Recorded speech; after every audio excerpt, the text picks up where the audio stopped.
All right, let's have a look at matching amplifier models and cabinet models to get the most out of your Ax8. As a very quick introduction to what I'm talking about, I've got two scenes set up here. Scene number one is a Fender Deluxe Reverb model together with a 212 Fender cab that's been captured, as you can see here, by this KSM 313 microphone. Then on scene two, I've got the Friedman BE with this 4x12 German V30. The RW there stands for the company Redwires, that's the IR producer. So what I've got going on here is a clean sound with a clean amp matched with an appropriate cabinet, and then a dirty sound with an appropriate cabinet happening there. So let's have a listen to the clean sound. I'm going to use position number 4 on my PRS for a single coil style sound.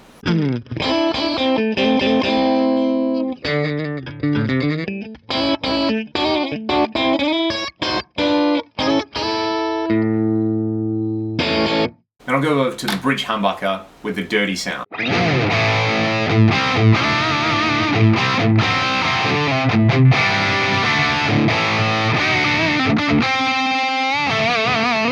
So to me, those two sounds are very indicative of what you would consider like a classic edge of breakup clean sound and a classic filthy hard rock distortion. Let's have a listen now to the same thing if I use the clean sound with the 4x12 cab impulse. So just to remind you again, this is the cabinet block on the Y setting, this is a 2x12 double amp KSM 313.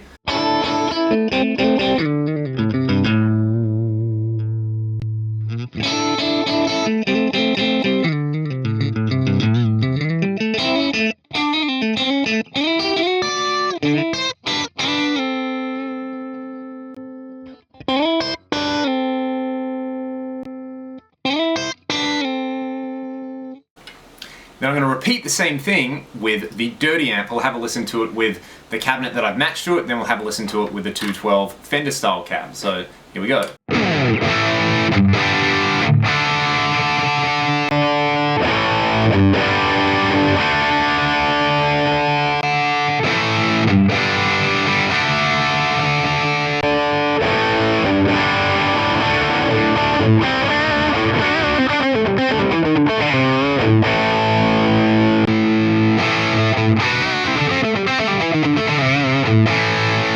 So the impact is way bigger on our clean sound than our distorted sound.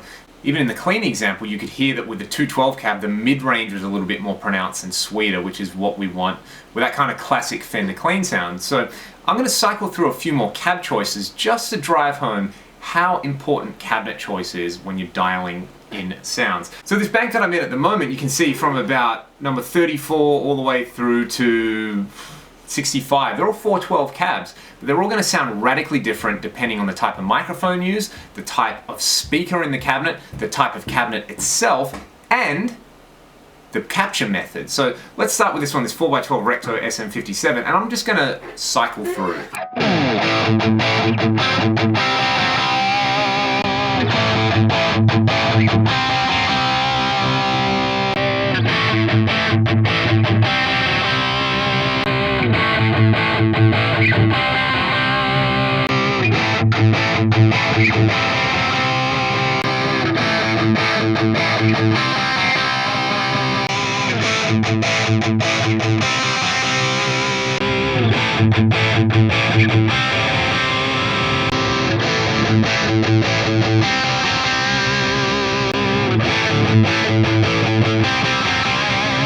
So just by sticking to the 412 cab impulses, I'm getting radically different sounds all the way across. You can hear that this one that I'm on, number 52, it's quite dark sounding and a little bit flubby in the low end.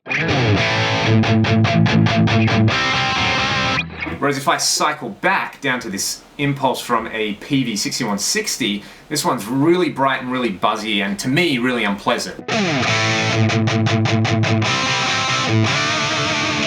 So as you can hear, just by changing between different 412 cabinet impulses, we get radically different results. Changing the cab, some people have argued that it's, they would say that it's 70 to 80% of your tone, which is a little bit misleading because all the elements are in many ways as important as one another when it comes to the dynamic aspect, the gain structure, all the things that we care about as guitar players. But for the final result, the cab block is massively, massively important. To further demonstrate that, let's leave the same cabinet. I'm just going to change between a few different amps by cycling through them, and you'll hear it's nowhere near as pronounced as changing the cabinet block. So these are all going to be amps with very similar gain structures. I'm going to stick to the Friedmans and the Marshalls and that kind of thing. I'm going to leave all the settings as they are, and we'll just see if there's as big a difference in the overall tone when we keep the cabinet fixed and change through the amps.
You can hear there that while there are definite differences there, it's not the radical change that we're hearing when we change the cab block. There's relatively the same amount of low end, mid range and high end between all of them, and while there's some gain differences between the amp models, it's not as marked as changing the cab block. So if you're struggling to dial in a tone, but you're happy with the way the gain structure is in the amp, you're pretty happy with the overall EQ balance, go to the cab block first before you do anything else. Before you spend hours going down the rabbit hole of the advanced parameters in the amp block, experimenting with drive blocks in front of it and filters and boosts, play around with the cab block and use that as your starting point to get the perfect guitar tone for your needs.